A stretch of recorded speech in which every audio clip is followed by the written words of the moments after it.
সরস্বতী পুজো উপলক্ষে দুস্থদের শীতবস্ত্র বিতরণ করল বেলদা ক্লাব। স্বর্গীয় লুনকরণ চন্দ্রক ও স্বর্গীয় ওম প্রকাশ চন্দ্রকের স্মৃতির উদ্দেশ্যে এদিন শীতবস্ত্র প্রদান করা হয়। উপস্থিত ছিলেন গ্রাম পঞ্চায়েতের প্রধান জ্যোতিকা পাল, বঙ্কিম বিহারী দাস মহাপাত্র, রাজু চন্দ্রক, রঞ্জন মান্না, দিলীপ জৈন প্রমুখ।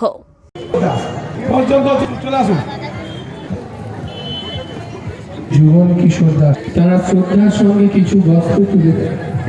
বিশ্বাস এখানে বাঁচছেন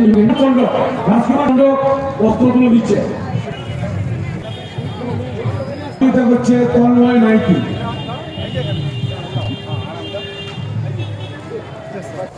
মেদিনী আই কেয়ার অত্যাধুনিক চক্ষু হাসপাতাল, কেশিয়ারি কৃষক বাজারের নিকট, যেখানে শঙ্কর নেত্রালয় চেন্নাই এবং এলবি প্রসাদ আই ইনস্টিটিউট হায়দ্রাবাদ থেকে ট্রেনিংপ্রাপ্ত আই স্পেশালিস্ট রয়েছেন। সর্বসুবিধাযুক্ত আউটডোর, প্রতীক্ষালয়, জীবাণুমুক্ত অপারেশন থিয়েটার, লাইকা কোম্পানির অপারেটিং মাইক্রোস্কোপ দিয়ে মাইক্রো সার্জারির ব্যবস্থা রয়েছে। অত্যাধুনিক ফেকো পদ্ধতি দ্বারা ছানি সঙ্গে ইন্ট্রাঅ্যাকুলার লেন্স ইমপ্ল্যান্ট অপারেশন করা হয়। অপারেশন লাইভ দেখার সুব্যবস্থা রয়েছে। 10 বেডের পর্যাপ্ত অ্যাটাচ বাথরুম, এসি ও নন এসি কেবিন। লেজার চিকিৎসার মাধ্যমে ছানি অপারেশনের পর দৃষ্টি কমে যাওয়ার চিকিৎসার ব্যবস্থা রয়েছে। এখানে ব্র্যান্ডেড ফ্রেম এবং উচ্চ প্রযুক্তির লেন্স দিয়ে চশমার ব্যবস্থা রয়েছে। লিফটের ব্যবস্থা রয়েছে। হাসপাতাল প্রতিদিন খোলা।